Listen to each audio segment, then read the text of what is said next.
Kung ikaw ay mayroong GERD tapos tipong pagkakain mo ang bigat ng dibdib mo, parang may umaakyat sa lalamunan mo at feeling mo minsan hina-heart attack ka na pero acid reflux lang pala, eto na ang mga bawal mong gawin pagkatapos kumain. Pakinggan mo at tapusin ang video. Let's go!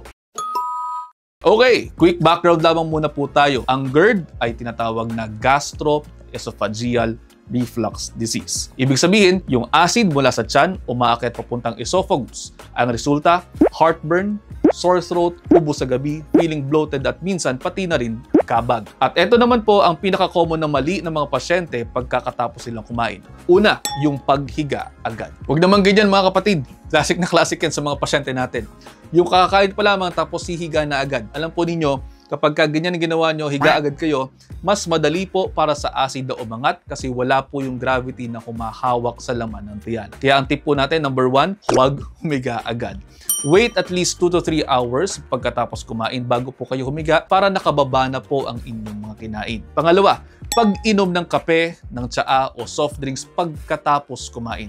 Sama na rin natin dito yung milk tea. Bakit kaninyo? Simple lamang po. Lahat ng yan po pwede pong magpahina sa lower esophageal sphincter natin na sana po ay haharang sa acid. Pero nangyayari dyan, nagiging lax at ang ending, tuloy-tuloy ang pag-angat ng acid kaya nagkakaroon kayo ng sintomas.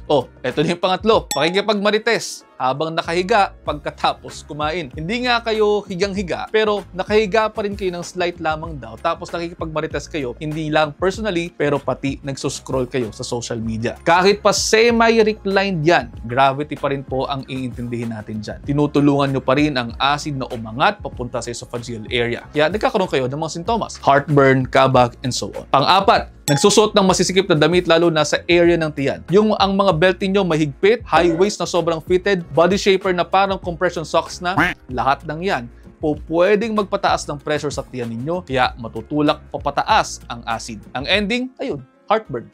Pang-5, pagkatapos kumain, buhat agad at exercise agad. Wala namang masama sa pag-ehersisyo mga kapatid, pero kung kakatapos mo lamang kumain, wag namang ganun. Lalo mo lamang pinapabilis ang reflux mo. Okay lamang po ang mga light walks, pero heavy lifting, wag na muna. At pang-6, ubos plato agad.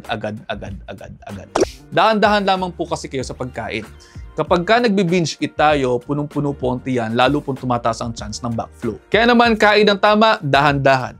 Hayaan mo namang ma-feel ng esophagus ang pagmamahal po sa kanya. Ito po, mahalagang paalaala lamang din po sa inyo. Ang GERD, hindi lamang po yan gamot-gamot.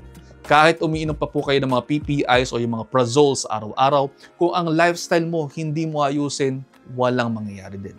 Babalik-balik din po ang sintomas ninyo, kaya naman ang best treatment for you, combination ng meds and behavioral change. Kaya naman paano? Hanggang dito na lamang muna. Sana po may natutunan. Kung meron man, pakishare na sa inyong mga kaibigan. Baka sakaling mas marami pa tayo matulungan. See you ulit next episode.